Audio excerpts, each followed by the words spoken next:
Hello बच्चों, कैसे हो आप सब। आई होप आप सब अच्छे होंगे।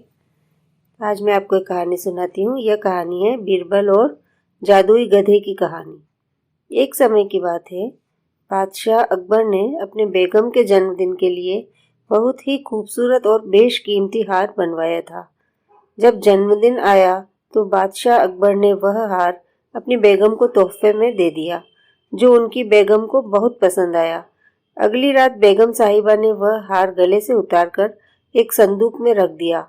जब इस बात को कई दिन गुजर गए तो एक दिन बेगम साहिबा ने हार पहनने के लिए संदूक खोला, लेकिन हार कहीं नहीं मिला।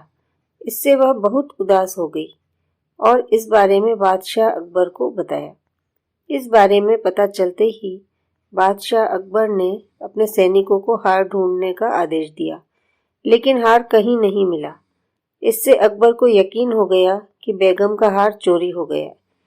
फिर अकबर ने बीरबल को महल में आने के लिए बुलावा भेजा। जब बीरबल आया तो अकबर ने सारी बात बताई और हार को खोज निकालने की जिम्मेदारी उसे सौंप दी। बीरबल ने समय व्यर्थ किए बिना ही राजमहल में काम करने वाले सभी लोगों को दरबार में आने के लिए संदेश भिजवाया। थोड़ी ही देर में दरबार लग गया। दरबार में अकबर और बेगम सहित सभी काम करने वाले हाजिर थे, लेकिन बीरबल दरबार में नहीं था। सभी बीरबल का इंतजार कर ही रहे थे। तभी बीरबल एक गधा लेकर राज दरबार में पहुंच जाता है। देर से दरबार में आने के लिए बीरबल बादशाह अकबर से माफी मांगता है। सभी सोचने लगते हैं कि बीरबल गधे को लेकर राज दरबार में क्यों आया है। फिर बीरबल बताता है कि यह गधा उसका दोस्त है और उसके पास जादुई शक्ति है। यह शाही हार चुराने वाले का नाम बता सकता है। इसके बाद बीरबल जादुई गधे को सबसे नजदीक वाले कमरे में ले जाकर बांध देता है और कहता है कि सभी एक एक करके कमरे में जाएं और गधे की पूंछ पकड़कर चिल्लाएं, जहां अपना मैंने चोरी नहीं की है। साथ ही बीरबल कहता है कि आप सभी की आवाज दरबार तक आनी चाहिए। सभी की पूंछ पकड़कर चिल्लाने के बाद आखिर में गधा बताएगा कि चोरी किसने की है। इसके बाद सभी कमरे के बाहर एक लाइन में खड़े हो गए और एक एक करके सभी ने कमरे में जाना शुरू कर दिया। जो भी कमरे के अंदर जाता तो पूंछ पकड़कर चिल्लाना शुरू कर देता, जहां अपना मैंने चोरी नहीं की है। जब सभी का नंबर आ जाता है तो अंत में बीरबल कमरे में जाता है और कुछ देर बाद कमरे के बाहर आ जाता है।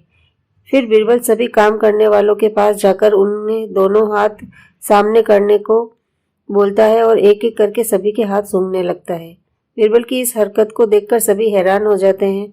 ऐसे ही सूंघते सूंघते एक काम करने वाले का हाथ पकड़कर बीरबल जोर से बोलता है, जहां अपना इसने चोरी की है। ये सुनकर अकबर बीरबल से कहते हैं, तुम इतने यकीन से कैसे कह सकते हो कि चोरी इस सेवक ने ही की है? क्या तुम्हें जादुई गधे ने इसका नाम बताया है? तब बीरबल बोलता है, जहां अपना यह गधा जादुई नहीं है, यह बाकी गधों की तरह साधारण ही है। बस मैंने इस गधे की पूंछ पर एक खास तरह का इत्र लगाया है। सभी सेवकों ने गधे की पूंछ को पकड़ा, बस इस चोर को छोड़कर। इसलिए इसके हाथ से इत्र की खुशबू नहीं आ रही। फिर चोर को पकड़ लिया गया और उससे चोरी का सभी सामान, साथ ही बेगम का हार भी बरामद कर लिया गया। बीरबल की इस अक्लमंदी की सभी ने सराहना की और बेगम ने खुश होकर बादशाह अकबर से उसे उपहार भी दिलवाया। इस कहानी से यह शिक्षा मिलती है कि बुरे काम को कितना भी छुपाने की कोशिश करो, एक दिन सबको पता चल ही जाता है। इसलिए बुरा काम नहीं करना चाहिए। तो बच्चों, आपको ये कहानी कैसी लगी?